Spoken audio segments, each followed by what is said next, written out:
नमस्कार दोस्तों। अब हम जो कहानी पढ़ने जा रहे हैं उस कहानी का नाम है तूफान देगा मौत।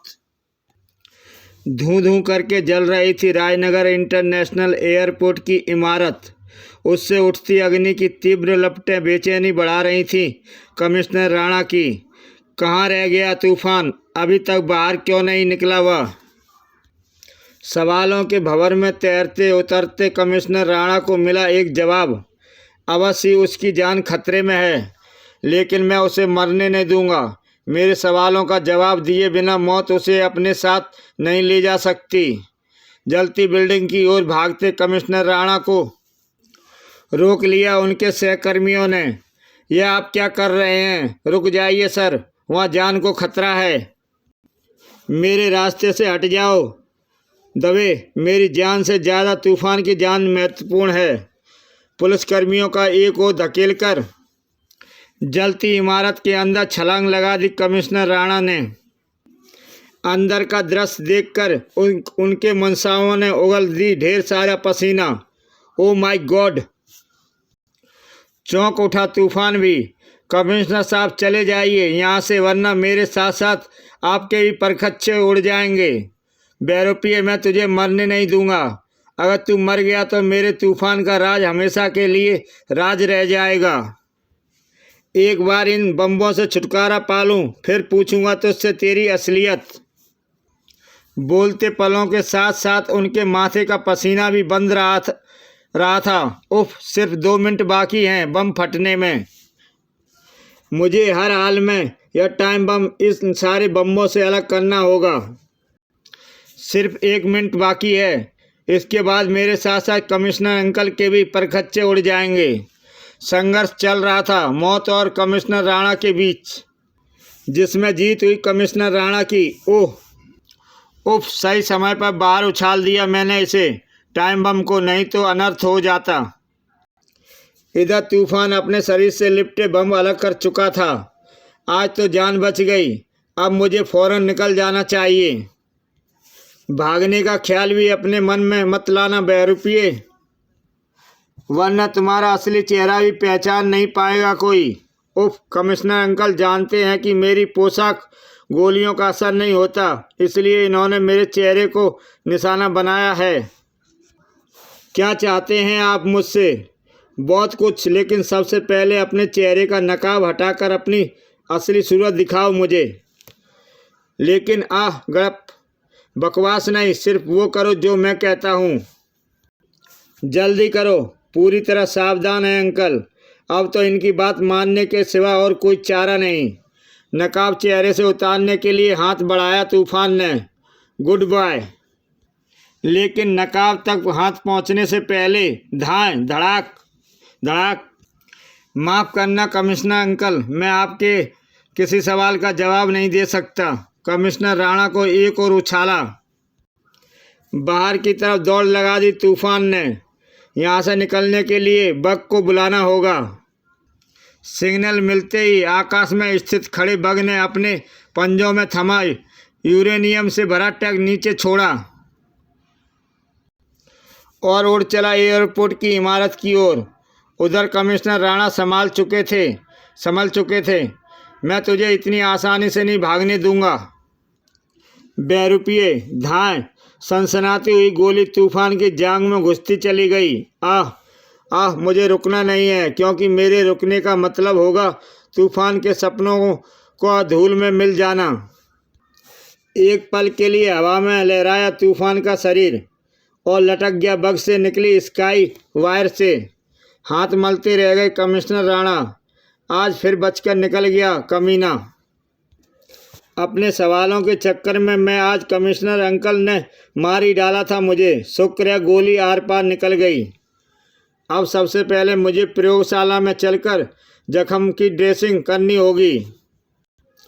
कुछ ही पल बाद राजनगर लैंग का सीना चीरता हुआ भीतर प्रविष्ट हुआ और उसके तल में बनी विशेष सुरंग में होता हुआ जा पहुंचा तूफान की गुप्त प्रयोगशाला तक। कुछ देर बाद गोली आर पार निकल गई है। जख्म को भरने में कई दिन लगेंगे। रेड आइलैंड, जहाँ पर सन्नाटे और जल पंछियों के सिवा अगर कोई था तो वो था प्रोफेसर भास्कर, जो तूफान की मौत का रहस्य जानने के लिए इस टापू का चप्पा चप्पा छानने में जुटा हुआ था।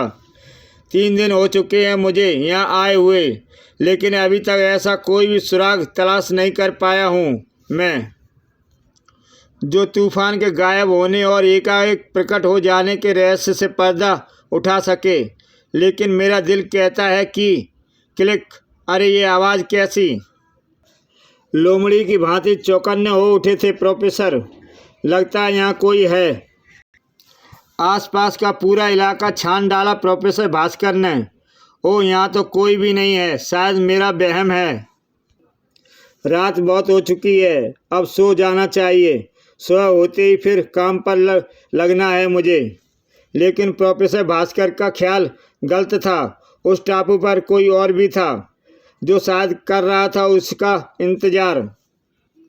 अगली सुबह बुरी तरह व्यस्त थे यूनिवर्सल लैब के कर्मचारी। पैरामेथियम का स्टार रिसर्च लैब पहुंचाने जैसे महत्वपूर्ण काम में। संभाल कर लाओ, बॉक्स गिरना नहीं चाहिए। चिंता मत कीजिए सर, हम इसे गिरने नहीं देंगे। तुम दोनों बॉक्स के साथ पीछे रहोगे, मैं आगे ड्राइवर के साथ रहूँगा। लेकिन सर, आपके जाने की क्या ज़रूरत है? हम इसे सावधानी से स्टार लैब तक पहुंचा देंगे। ज़रूरत नहीं समझेंगे। ज़रूरत तुम नहीं समझोगे। अंदर हो जाओ, मैं दरवाज़ा लॉक कर रहा हूँ। वैन का दरवाज़ा लॉक करके ड्राइविंग केबिन में आप गया देव प्रभाकर। लेफ्ट को राघव, 1 घंटे के अंदर हमें स्टार लैब पहुंचना है। Yes sir. यह वैन 1 घंटे में तो क्या, जिंदगी भर स्टार लैब नहीं पहुंचेगी। ब्लास्टो इसे कभी वहां नहीं पहुंचने देगा। अब कुछ ही पलों बाद पैरामेथियम मेरी मुट्ठी में होगा। उधर स्टार रिसर्च लैब में तुम मेरे भाई कैसा है? जिंदा है, और यदि तुम चाहती हो कि वह जिंदा ही रहे तो सुनो, तुम्हें क्या करना है। मैं तुम्हें कुछ खास चीज़ों की लिस्ट दे रहा हूँ। तुम्हें यह सारी चीज़ें एक एक करके स्टार लैब से चोरी करके मुझे तक पहुँचानी हैं। स्टोर से यदि कुछ भी चोरी हुआ तो उसका पता फ़ौरन चल जाएगा। किसी को कुछ पता नहीं चलेगा। हम तुम्हें चोरी की गई मशीन के हिस्सों की हूबहू नकल देंगे जो तुम वहाँ रख दोगी। ओह, लेकिन यह काम फिर भी मुश्किल है। तुम्हें इस मुश्किल काम को आसान करना होगा, वरना तुम्हारा भाई जीवित नहीं बचेगा। भगवान के लिए उसे मत कहना। शाबाश, काम आज ही शुरू कर दो। मैं तुम्हें एडवर्ड लेन के फ्लैट नंबर 5 में मिलूँगा। अपनी बेबसी पर रो पड़ी रीना कपूर। मुझे ना चाहते हुए भी उसका काम करना होगा, वरना वह अंशु को मार डालेगा। उधर एडवर्ड लेन के फ्लैट नंबर 5 में बैठे इस रहस्यमय शख्स के ओठों पर तैर रही थी विजय भरी मुस्कान। रीना पूरी तरह मेरे जाल में फंस चुकी है। बस वह अपना काम शुरू कर दे, फिर मुझे मेरे और उद्देश्य में सफल होने में कोई नहीं रोक सकता। कोई नहीं। कौन था ये शख्स? क्या उद्देश्य था इसका? पैरामेथियम लेकर स्टार लैब की तरफ बढ़ती यूनिवर्स लैब की बख्तरबंद वैन जैसे ही सुनसान सड़क पर पहुंची, एक चमत्कार सा हुआ। बुरी तरह चौंक उठे प्रभाकर। क्या हुआ? वैन कैसे रुक गई? सर, लगता है टायर पंचर हो गया है, अभी देखता हूँ। ड्राइवर के साथ बैठा देव प्रभाकर झल्लाया हुआ सा बाहर निकला और बुरी तरह चौंक उठा। अरे, टायर तो एकदम ठीक है। मैं पीछे देखता हूँ सर, शायद उधर वाला पंचर हो। सर, यहाँ भी ठीक है। समझ में नहीं आता क्या गड़बड़ है। वैन स्टार्ट करके देखो। सर, स्टार्ट हो गई। तो फिर गड़बड़ क्या थी? इधर गड़बड़ जानने के लिए अपना सिर धुन रहा था देव प्रभाकर। उधर गड़बड़ करने वाला अपना सिर धुन रहा था। मेरे जाल में फंसकर भी निकल गई वैन। इसका मतलब है मेरी शक्ति धीरे धीरे छिड़ पड़ती जा रही है, जिसे बढ़ाने के लिए मुझे चाहिए पैरामेथियम। लेकिन भारत की सबसे सुरक्षित लैब में पहुंच गया है, जहां उसे प्राप्त करने के लिए मुझे बनानी होगी एक जोरदार योजना। कुछ देर बाद स्टार रिसर्च लैब में पैरामेथियम मैंने तुम्हारी मेट्रोलॉजी लैब में शिफ्ट करवा दिया है। अब उसकी हिफाजत की जिम्मेदारी तुम्हारी है। चिंता मत करो देव, मैं उसका पूरा ख्याल रखूँगा। उस पर एक्सपेरिमेंट कब से शुरू हो रहे हैं? आज तो हम उसकी स्टडी करेंगे, अतः काम कल से ही शुरू हो पाएगा। ठीक है, अब मैं चलता हूँ, कल मिलेंगे। Okay, see you tomorrow. Dev के जाने के बाद विकास भी अपने ऑफिस से निकल आया। रीना, मैं एक ज़रूरी काम से बाहर जा रहा हूँ, ऑफिस का ख्याल रखना। Yes sir. कितना भरोसा करते हैं बॉस मुझ पर। और एक मैं बदनसीब हूँ जो ऐसे महान आदमी से दगा कर रही हूँ। लेकिन इसका जिम्मेदार है वो शैतान जिसने अंशु का अपहरण किया है। भगवान उसे कभी माफ़ नहीं करेगा। इधर मिल्सी और स्केटर क्रोध से पागल हुए जा रहे थे। डैम इट, हमारे इतने बंदोबस्त के बाद भी तूफान आखिर बच गया। अब जब हम अपने जीवन का सबसे बड़ा हाथ मारने जा रहे हैं तो वह ज़रूर हमें रोकने की कोशिश करेगा। वह हमारे रास्ते में ना आए, इसके लिए हमें कोई ठोस योजना बनानी होगी। अपनी गुप्त लैब में बैठा विकास अचानक चौंक पड़ा। बग से सिग्नल, इसका संबंध जरूर मिल्सी और स्केटर से होगा। उनसे निपटने के लिए अब मुझे बनना होगा तूफान। कुछ ही देर में राजनगर लेक के सीना चीरता हुआ बाहर निकला। सिग्नल गांधी चौक की तरफ से मिल रहा है। राजनगर का सबसे व्यस्त चौराहा गांधी चौक, जहां दौड़ते वाहनों के ब्रेक अचानक चिगाड़ उठे। सामने का दृश्य कुछ ऐसा था। बवंडर शांत हुआ तो चौंक पड़े सब, उसमें से प्रकट होने वाले शख्स को देखकर। कौन है यह? हैरान भीड़ को अपने सवाल का बड़ा ही भयानक जवाब मिला। बूम, स्केटर हूँ मैं, पर मुझे अपनी मौत भी कह सकते हो तुम। जब तक हमारी योजना सफल नहीं हो जाती ये तबाही यूं ही आएगी। आई बचाओ। अचानक बात अधूरी रह गई स्केटर की। धड़ाक, ओह! उछलकर दूध जा गिरा स्केटर। वार करने वाले को देखकर उसके होठों पर एक भयानक मुस्कुराहट तैर गई। तूफान, मैं जानता था तुम जरूर आओगे। क्या मतलब है इसकी बात का? और ये अकेला क्यों है? मिल्सी कहाँ गई? मिल्सी यहाँ थी, एक विचित्र यान में, जो सामने सीना ताने खड़ी एक गगनचुंबी इमारत को देख रही थी, जो कहलाता था गोल्ड बैंक, जहाँ जमा है भारत सरकार का टनों सोना। और अब यह सारा सोना हमारा होगा। यहाँ मौजूद एक भी गार्ड रोक नहीं पाएगा मुझे, क्योंकि रोकने के लिए जीवित ही नहीं रहेंगे ये। खच खचाक। छत पर खड़े गार्ड समझ भी न पाए थे कि कब मौत ने उन्हें अपने आगोश में ले लिया। आई, कोई आग से बचाओ। ये विशेष आग है जो तुम्हें राख बनाकर ही बुझेगी।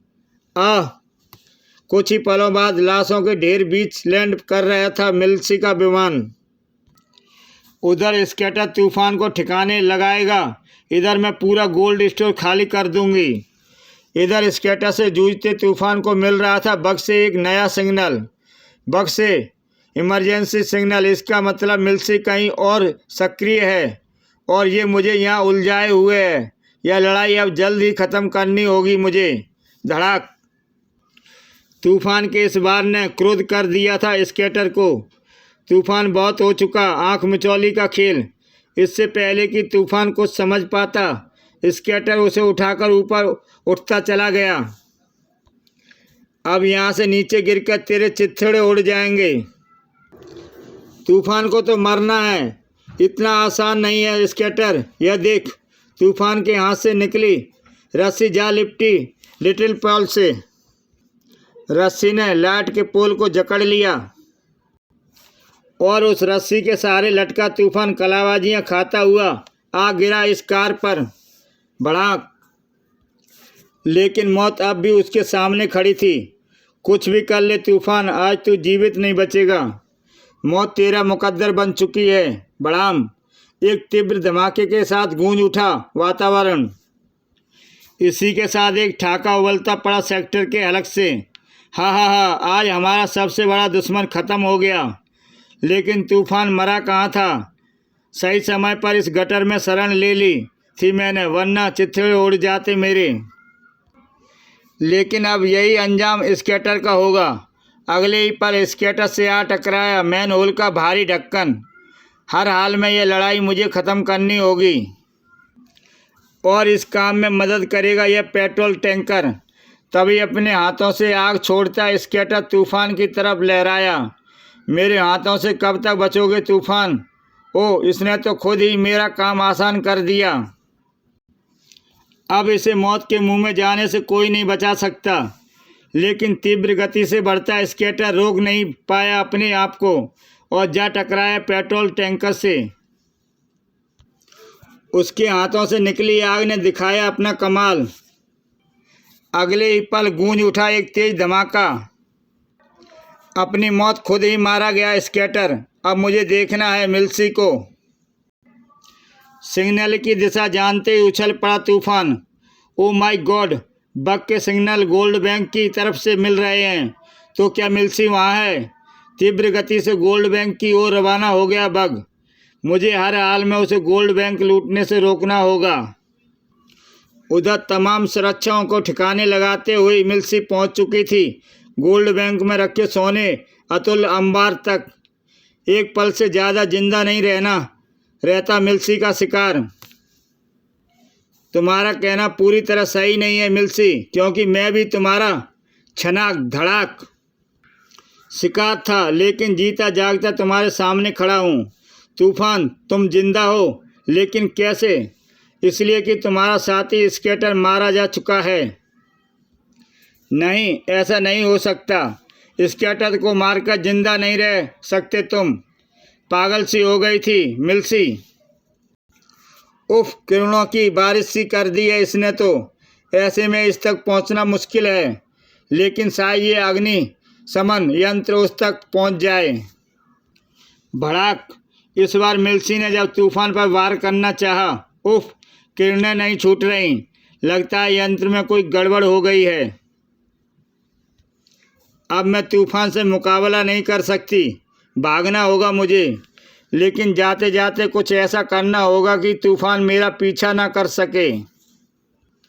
मिल्सी ने उठा लिया नीचे पड़ा अग्नि शमन यंत्र और उसे दे मारा सोने की ईंटों की दीवार पर। धड़ाक। अगले ही क्षण टनाक टन टन आह, और सोना तूफान के ऊपर गिरने लगा। ओह, ये तो भाग जाना चाहती है, लेकिन मैं इसे इतनी आसानी से नहीं निकलने दूंगा। अपनी पूरी शक्ति लगाकर तूफान सोने की ईंटों से निकल पाने में सफल हुआ। फिर तेजी से ऊपर की तरफ भाग लिया। अब ये कहीं नहीं जा पाएगी मुझसे बचकर। एक पल बाद ही स्काई वायर से लटका हुआ तूफान अपने बग में था। आज मेरे बग की शक्तियों का परीक्षण है। देखे ये कहाँ तक सफल हो पाता है। अपने पीछे आते तूफान के यान से बेखबर नहीं थी मिल्सी। उसने मेरा पीछा करके अपनी मौत बुला ली है। मैं पल भर में ही उसके परखच्चे उड़ा दूंगी। मिल्सी ने बटन दबाया। दूसरे ही क्षण बूम बूम। लेकिन तूफान का बग साधारण यान कहाँ था। पूरा बग फायर और बुलेट प्रूफ है। ओ, बुलेट प्रूफ बॉडी पर शायद एसिड प्रूफ ना हो। ओ एसिड, इसका इंतजाम भी है मेरे पास। तूफान ने बटन दबाते ही बग को एसिड प्रूफ शीशे के एक कवच ने ढक लिया। ओ, इसके पास तो मेरे हर वार की काट मौजूद है, पर मैं भी हार मानने वाली नहीं। इस बार कई बटन दबा दिए थे मिल्सी ने। बड़ा खतरनाक ढंग से अपना रही है मिल्सी। इससे निपटने के लिए अब तक मुझे ज़रूरी है, लेकिन उस तक पहुंचूं कैसे। हाँ, ये ठीक रहेगा, लेकिन इसके लिए मुझे उसके यान के चारों तरफ फैलाना होगा अंधेरा। स्विच दबाते ही बग ने उगल दी ढेर सारा काला धुआं, जिसने बुरी तरह ढक दिया मिल्सी के यान को। ओ, यह धुआं कुछ दिखाई नहीं दे रहा, लेकिन वह इस धुएं के बल पर करना क्या चाहता है। तूफान जो करना चाहता था उसके बारे में मिल्सी ने सपने में भी नहीं सोचा था। स्काई वायर वायर से मिल्सी के यान पर ठीक ढंग से अटक जाए तो बात है। स्काई वायर ने अपना कमाल दिखाया सट, और फिर तूफान ने जो किया वह सरासर मौत से अटखेलियाँ करने के समान था। यही एकमात्र तरीका है मिल्सी के यान तक पहुंचने का। अपनी मौत की परवाह किए बिना निरंतर आगे बढ़ रहा था तूफान। इधर अपने यान में बैठी मिल्सी की समझ में कुछ नहीं आ रहा था। क्या हो रहा है धुएं के बीच में, कुछ नज़र नहीं आ रहा। तभी अपने पीछे गूंजी एक आवाज़ ने उछाल दिया मिल्सी को। अगर दिमाग के दरवाजे खोलकर बैठती तो सब कुछ समझ में आ जाता। मिल्सी, तूफान, तुम यहाँ? तुम्हारी आंखों में धुआं झोंक कर पहुँचा हूँ यहाँ तुम्हारा बेड़ा गर्क करने के लिए। सह नहीं सकी मिल्सी तूफान का यह प्रचंड गुस्सा और बेहोश हो गई। अब इसकी आंखें पुलिस हेडक्वार्टर में जाकर खुलें तो अच्छा ही होगा। कुछ ही देर बाद राजनगर पुलिस हेडक्वार्टर की छत पर कमिश्नर अंकल आपके बच्चे की तरफ से आपको सप्रेम भेंट, आपका तूफान। खुश होने की बजाय आग बबूला हो उठा कमिश्नर राणा। मैं मानता हूँ तूने इन अपराधियों को कानून के हवाले करके एक अच्छा काम किया है, लेकिन इससे तेरे प्रति मेरे दिल में भरी नफरत कम नहीं होगी। एक न एक दिन मैं तूफान की नकाब के पीछे छिपी तेरी असलियत जान ही लूँगा बहरूपिये। इधर तूफान, मिल्सी और स्केटर के रूप में आई मुसीबत ख़त्म हो गई। अब कुछ दिन चैन की सांस ले सकूँगा मैं।